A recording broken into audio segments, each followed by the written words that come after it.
2014 में $1 खरीदने के लिए अराउंड 60 रुपए लगते थे। आज ऑलमोस्ट 95 के आसपास पहुंच चुका है। मतलब क्या इंडिया वीक हो गया है? क्या हम गरीब हो रहे हैं? अगर रुपी आपका गिर रहा है तो जीडीपी कैसे बढ़ रही है? इंडिया रोड्स बना रहा है, यूपीआई में दुनिया को लीड कर रहा है, इकोनॉमी वर्ल्ड टॉप रैंकिंग में भी आ रही है, फिर रुपी वीक क्यों? और सबसे इंपॉर्टेंट क्वेश्चन, क्या जीडीपी कैलकुलेट करते वक्त रुपी के डेप्रिसिएशन को काउंट किया जाता है? अगर नहीं होता तो क्या होना चाहिए? और यहीं से आज की स्टोरी स्टार्ट होती है। मैं अनुज बत्रा एक बार आपका फिर से स्टार्ट करता हूँ इंडिया फर्स्ट चैनल। चलिए हम अपना पहला चैप्टर स्टार्ट करते हैं। रुपी गिरता कैसे? सबसे पहले आपको बेसिक को समझना होगा। इंडिया की करेंसी रुपी है और अमेरिकन करेंसी है dollar. International trade mostly dollar में होता है। मतलब इंडिया को दुनिया से बहुत सी चीजें खरीदने के लिए डॉलर चाहिए होता है।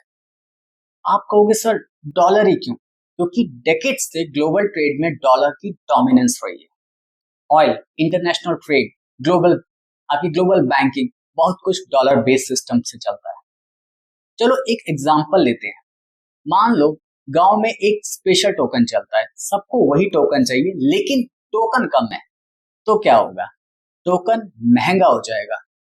एग्जैक्टली फॉरेक्स मार्केट में भी सेम होता है।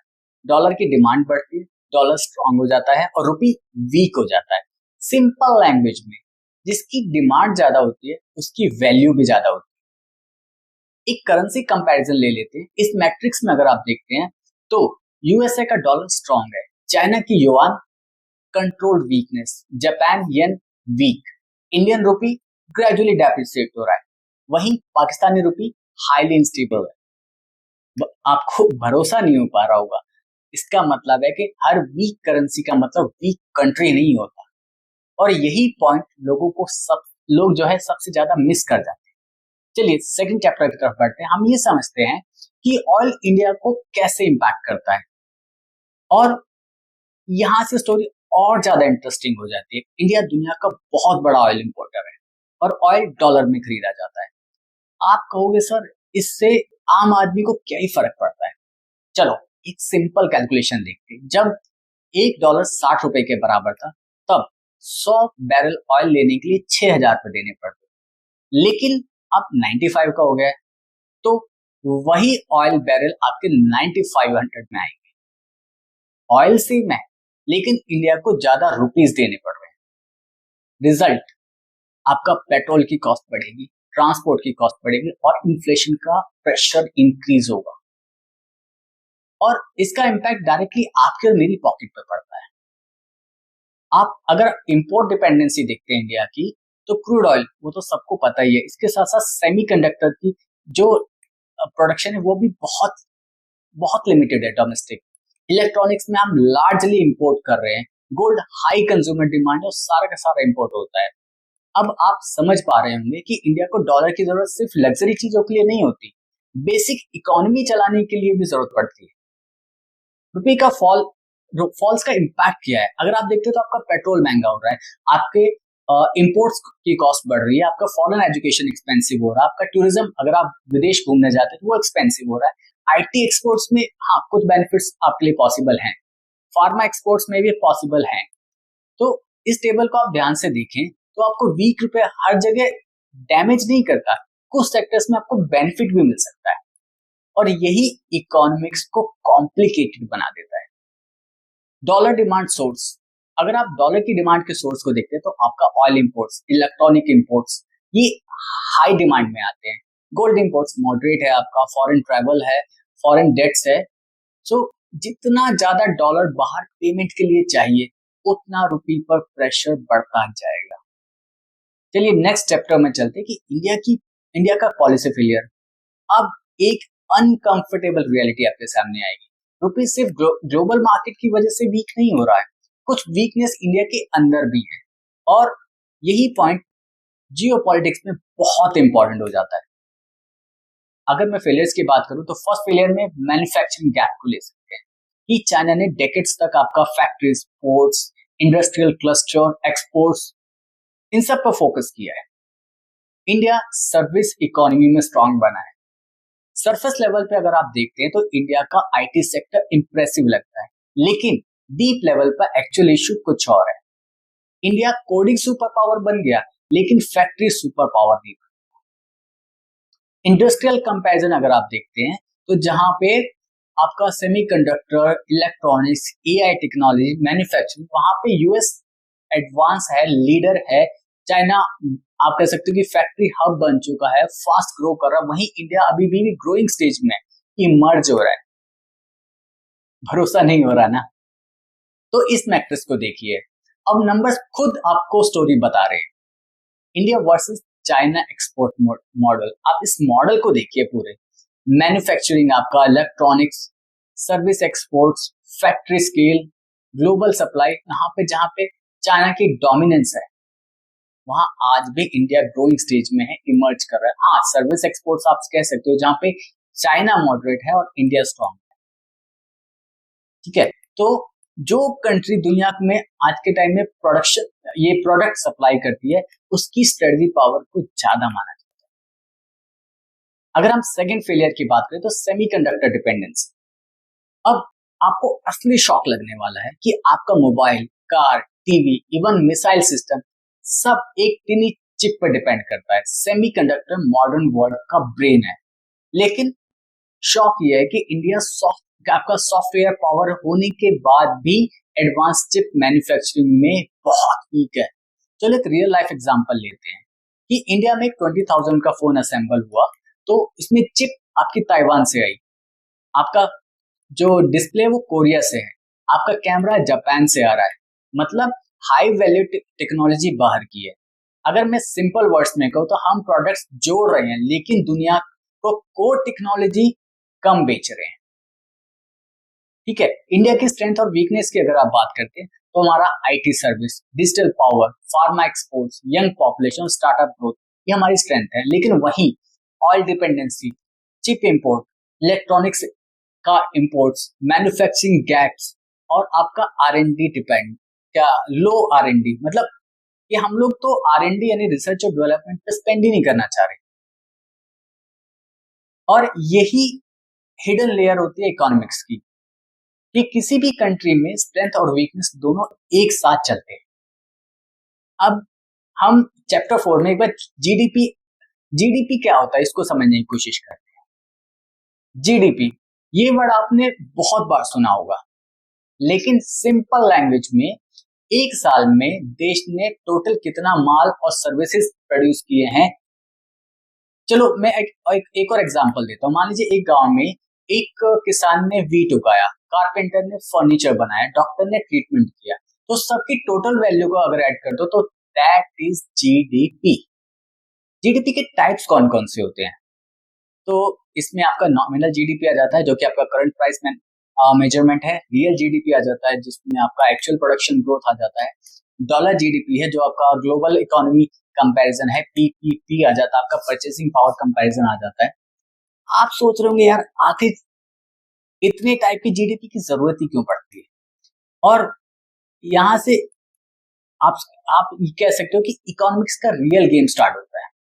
नॉमिनल वर्सेस रियल जीडीपी अगर आप इसे समझते हैं, मान लो एक साल में आपने 100 मैंगोज क्या कहते हैं प्रोड्यूस किए, कॉस्ट है 10 रुपीज, तो आपकी जीडीपी होगी 1000। अगले साल में भी आपने आपका प्रोडक्शन सेम रहा, मैंगोज रहे 100 और आपकी कॉस्ट बढ़ गई 20, तो आपकी जीडीपी होगी 2000। सेम क्वेश्चन, क्या प्रोडक्शन डबल हुआ आपका? नहीं, सिर्फ आपका प्राइस डबल हुआ है, प्राइस बढ़ा है। इससे आपकी जो है नॉमिनल जीडीपी जो है आपके प्राइस को देखती है और वहां से उसको मेजर करती है। वहीं रियल जीडीपी आपका एक्चुअल प्रोडक्शन देखती है। सिंपल लैंग्वेज की अगर मैं बात करूं तो नॉमिनल जीडीपी आपका पैसा देखती है और रियल जीडीपी आपका असली प्रोडक्शन देखती है। आप अब डॉलर जीडीपी का गेम समझते हैं, लेकिन असली आपका आपका जो है ना असली कंफ्यूजन ही यहीं से आएगा। मान लो जब आपका $1 $50 के बराबर था, तब आपकी इकोनॉमी का साइज था मान लीजिए 1 लाख करोड़ रुपीस की आपकी इकोनॉमी थी, तो आपका क्या कहते हैं जीडीपी का साइज क्या हुआ? 2 ट्रिलियन। वहीं अब आपके रुपए का मान लीजिए आपका डेप्रिशिएट होकर 100 का हो गया, और तो फिर आपकी इकोनॉमी का साइज क्या रह गया? 1 मिलियन। प्रोडक्शन सेम है, लेकिन बस रुपये के वीक होने से आपकी इकोनॉमी का साइज घट गया। सुनने में अजीब लगता है, लेकिन ग्लोबल कंपैरिजन में एग्जैक्टली यही होता है। कभी कभी देश सेम काम कर रहा होता है, लेकिन डॉलर कन्वर्जन ये कह सकते हो कन्वर्जन की वजह से जो जीडीपी बहुत छोटी दिखने लग जाती है। अब एक जीडीपी कंफ्यूजन मैट्रिक्स भी देख लेते हैं। सिचुएशन क्या है, आपको ये इजी बना देगा कि जब आपका प्रोडक्शन बढ़ता है तो जीडीपी बढ़ती है, प्राइस बढ़ता है तो आपका नॉमिनल जीडीपी बढ़ती है, जब आपका रुपी गिरता है तो आपका डॉलर जीडीपी गिर जाता है, पॉपुलेशन बढ़ती है तो आपकी पर कैपिटल इनकम भी गिर जाती है। और आपको पता है कि हम दुनिया में लार्ज पॉपुलेटेड कंट्री हो चुके हैं। शायद आपको अब पिक्चर क्लियर भी होगी। अब चलिए हम अब चैप्टर 6 को समझते हैं। क्या रुपये की फॉल में जीडीपी काउंट होता है? तो अगर मैं डायरेक्ट आंसर की बात करूं, नहीं होता। नो, क्योंकि जीडीपी प्रोडक्शन को मेजर करता है, करेंसी स्ट्रेंथ को नहीं। एग्जांपल समझते हैं। मान लीजिए एक फार्मर किसान ने 100 वीट के बैग्स का प्रोड्यूस किया, जीडीपी बोलेगा कि प्रोडक्शन हुआ। जीडीपी ये नहीं देखता कि आपका डॉलर स्ट्रांग हुआ या वीक हुआ, बट डॉलर जीडीपी में रुपए का इंपैक्ट देखा जा सकता है। इसीलिए एक्सचेंज रेट ग्लोबली इंपॉर्टेंट होते हैं। चलिए इसको समझने के लिए हम पीपीपी जीडीपी पे चलते हैं। इसमें क्या होगा, आप एक सिंपल लैंग्वेज में आपको समझाता हूं। मान लीजिए एक कंट्री में पैसे की असली परचेसिंग पावर क्या है।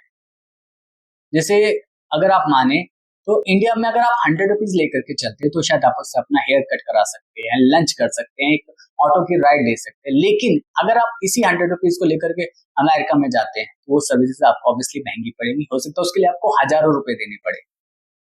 आप अगर आप एग्जाम्पल को समझते हैं, मान लीजिए हेयर कट यहाँ पे जो 100 में हो जाता है, वहां शायद यूएस में आपके लिए 2000 देने पड़ेंगे।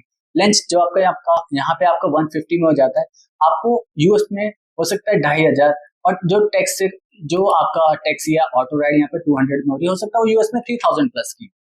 यानी इंडिया में सेम पैसे की बाइंग पावर ज्यादा हो सकती है। तो इसी को हम पीपीपी जीडीपी मेजर, इसी से हम पीपीपी जीडीपी को मेजर करते हैं। और यही रीजन है कि पीपीपी जीडीपी में जो इंडिया का साइज है वो काफी बड़ा दिखने लगता है।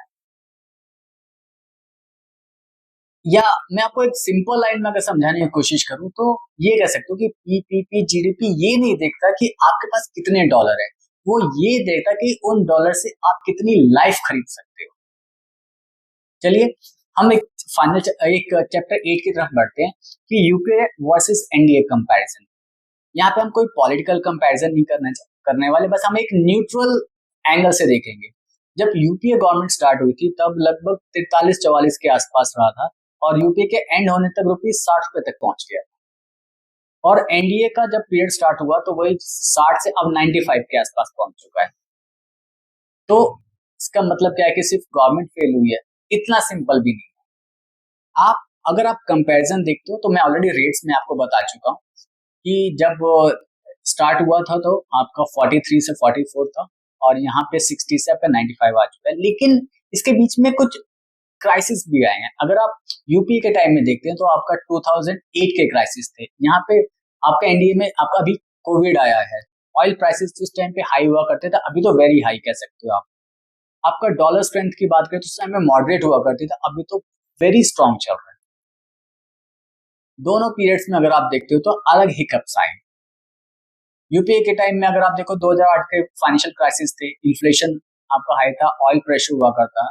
एनडीए के टाइम में भी अब हम कैलकुलेट कर चुके हैं, आपका कोविड है, आपका यूक्रेन वॉर चल रही है अभी तक 4 साल से, आपका सप्लाई चेन क्राइसिस है जो अब ये यूएस ईरान वॉर की वजह से है, आपका डॉलर ग्लोबली स्ट्रांग होता चला जा रहा है।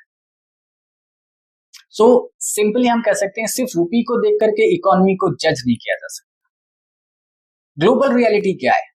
अगर ग्लोबल रियलिटी की हम बात करें तो अब हम डॉट्स को कनेक्ट करते हैं कि वीक करेंसी का मतलब हमेशा वीक कंट्री नहीं होता। स्ट्रांग रुपये और वीक रुपये को भी हम एक बार हम समझने की कोशिश करते हैं। अगर हमारा रुपये स्ट्रांग होगा हमारे इंपोर्ट्स चीपर होंगे, और वीक होगा तो हमारे एक्सपेंसिव होंगे। वहीं इम्पोर्ट्स की बात करें, जब हम लोगों के पास पैसा आता है, तो अगर आपका स्ट्रॉन्ग रुपये होगा तो कॉस्टली हो जाएगा, वहीं अगर वीक होगा तो और हम लोग कॉम्पिटिटिव हो जाएंगे, जितने हमारे अदर वेंडर्स है उसके मुकाबले हम भी शायद सस्ता माल दे पाएंगे। वहीं अगर हम फॉरेन ट्रेवल्स की बात करें, तो अगर स्ट्रॉन्ग रुपये होगा तो हमारे लिए सस्ता पड़ेगा, लेकिन अगर वीक होगा तो हमें ज्यादा एक्सपेंस करना पड़ेगा उसके लिए। और ऑयल परचेज में ऑब्वियसली आप समझते हो कि ये अगर हमारा डॉलर अगर हम सॉरी रुपया अगर हमारा स्ट्रांग है तो हमारे लिए इजी हो जाएगा, लेकिन अगर वहीं पर हमारा रुपया वीक होगा तो हमें ज्यादा कॉस्ट देनी पड़ेगी। हम इसका एग्जांपल पहले ही देख चुके हैं। तो वीक करेंसी कुछ ये कह सकते हो कि वीक करेंसी कुछ एडवांटेज भी होते हैं, और यही रीजन है कि कुछ कंट्रीज कंट्रोल्ड वीक करेंसी की स्ट्रेटेजी अपनी लेकर के चलते हैं। अब आप कहोगे कि वाई डॉलर इज स्ट्रॉन्ग, मतलब डॉलर इतना स्ट्रॉन्ग क्यों है? इसके कुछ रीजन है, हम जिसमें से काफी सारे डिस्कस भी कर चुके हैं कि आपका global trade, oil trading, US economy, हर कोई एक ट्रस्ट है यूएस इकोनॉमी पे, हर कोई वहीं इन्वेस्ट करना चाहता है। आपका यूएस मिलिट्री, आपका फाइनेंशियल मार्केट्स। अब शायद आप समझ पा रहे होंगे कि डॉलर सिर्फ एक करेंसी नहीं है, बल्कि एक ग्लोबल पावर है। करेंसी स्टेबिलिटी कंपैरिजन, अगर आप इसमें देखते हो तो आपकी कंट्री यूएस, चाइना, पाकिस्तान, एक मैंने और क्या कहते हैं कंट्री ऐड करी है।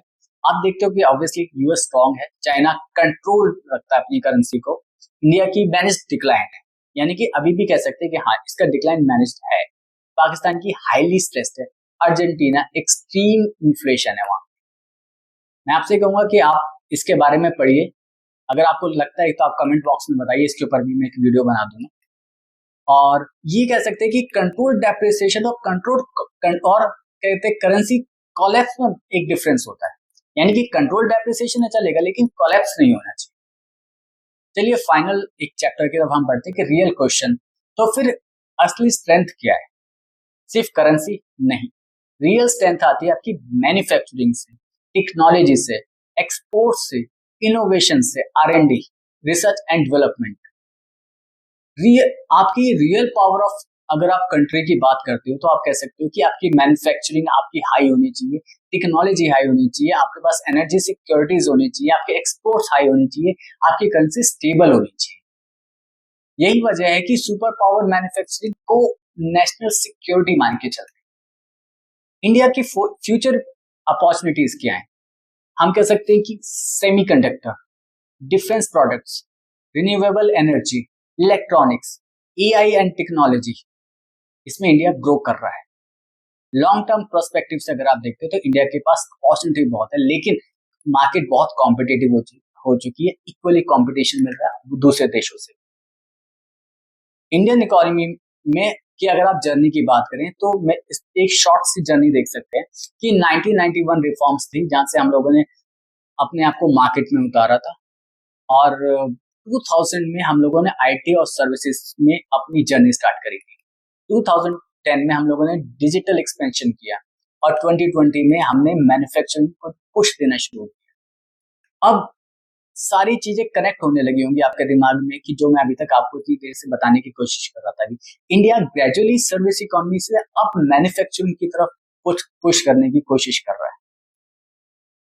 तो यहाँ मैं इस वीडियो को एंड करना चाहूंगा और आपसे जानना चाहूंगा कि कुछ ऐसा जो आपको लगा हो कि कुछ गैप रह गया, यहाँ कुछ और ऐड कर सकते हैं, तो मुझे कमेंट बॉक्स में जरूर बताइएगा। एंड अगर आपको वीडियो पसंद आई हो, आप यहाँ तक मेरे साथ रुके हैं, तो वीडियो को लाइक जरूर कीजिएगा, इससे हमें भी अप्रिसिएशन मिलता है इस तरह की वीडियोस बनाने के लिए। Thank you. जय हिंद।